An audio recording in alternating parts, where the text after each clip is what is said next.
Night debacle in the Minnesota Senate had the two parties clashing heads as the clock struck midnight. Valley News Team's Quinn Gorham is reporting on the fallout this evening as both sides prepare for a rift in end-of-session negotiations.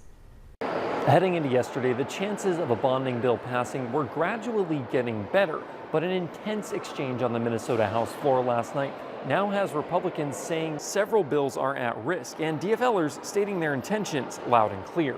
Division.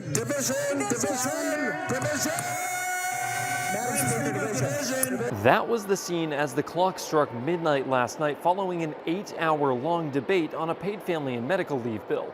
Speaker Melissa Hortman shut down Republican debate, preventing dozens of members from speaking any further on the bill.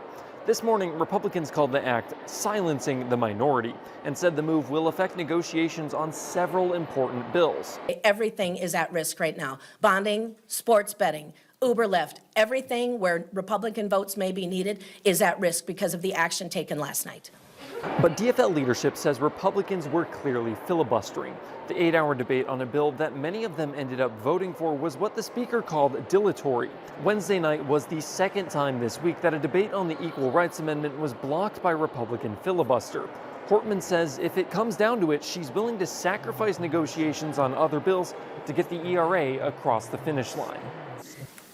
And it's time for us to expand civil rights clearly in our Constitution to include everyone.